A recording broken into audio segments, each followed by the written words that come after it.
আসসালামু আলাইকুম, কেমন আছেন সবাই? আলহামদুলিল্লাহ আমি ভালো আছি। Welcome to my channel. আজকে আপনাদের সাথে একটি রেসিপি শেয়ার করব, আলুর চপ। এখানে আলু সিদ্ধ করে নিয়েছি, আলুর চপ বানাবো।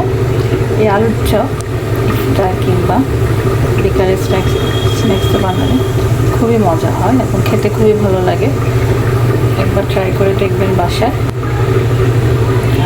আমার এই ভিডিওটি যদি ভালো লাগে একটু লাইক কমেন্ট করবেন, সাবস্ক্রাইব করে পাশে থাকবেন। এখন এখানে আমি আলু সিদ্ধ করে নিয়েছি, আলুগুলোকে এখন ভালো করে স্ম্যাশ করে নিব। আমি হাত দিয়ে স্ম্যাশ করে নিচ্ছি। আলু স্ম্যাশ করার জন্য স্ম্যাশার পাওয়া যায়, আবার অনেকে দিয়েও করে, চামচ দিয়ে। আমি হাত দিয়ে করে নিচ্ছি। আলু গরম গরম স্ম্যাশ করলে আলু স্ম্যাশটা ভালো হয়। আমি অনেকক্ষণ হচ্ছে আলু সিদ্ধ করছি, আলুটা একটু শক্ত হয়ে গেছে। ঠান্ডা হলে আলুটা শক্ত হয়ে যায়। আচ্ছা, আলু শক্ত করে নিচ্ছি। আমি আজকে আলুর চপে ভিতরে পুর দিব। অনেকে মাংস দেয়, কিমা দেয়, তো আমি আজকে ডিম দিব। ডিম দিয়ে পুর করব। আমি এভাবে ডিম কেটে নিয়েছি। ডিমগুলোকে আমি এভাবে পিস পিস করেছি, ভিতরে পুর দিব। আর এখানে মুড়ি গুঁড়ো করে রেখেছি, মুড়ি দিয়ে কোট করবো। অনেকে ব্রেড কাম বিস্কুটের গুঁড়া দিয়ে কোট করে, আমি মুড়ির গুঁড়া দিয়ে করবো। মুড়ির গুঁড়া দিয়ে করে দেখবেন অনেক ক্রিস্পি হয়। আমি বেশি বেশি মুড়ির গুঁড়া দিয়ে করি, মচমচে হয়, ভালো লাগে খেতে। একবার ট্রাই করবেন মুড়ির গুঁড়া দিয়ে করে। এখন আমি আলুর চপগুলোকে আস্তে আস্তে শেপ দেওয়া শুরু করব। এখানে আলুর মধ্যে নিয়েছি পেঁয়াজ,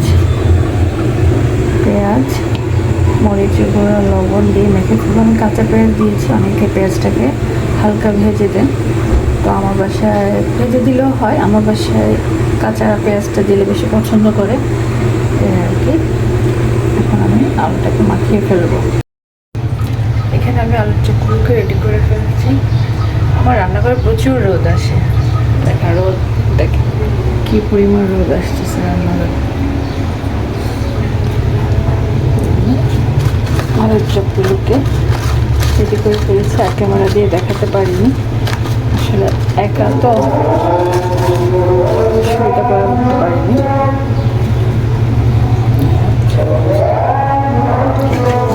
আছে তাহলে বানানো।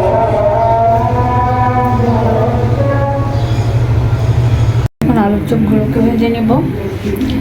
তেল গরম বসিয়ে দিয়েছি।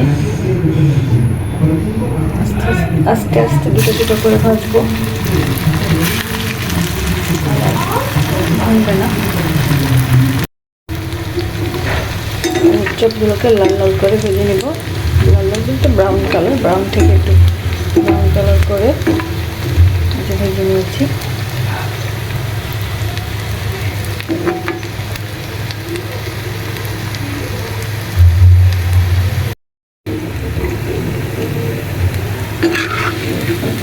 আলুর চপ হয়ে গেছে। এরকম করে আমি বাকি আলুর চপগুলো ভেজে নেব। বাকি আলুর চপগুলো ভেজে নেব।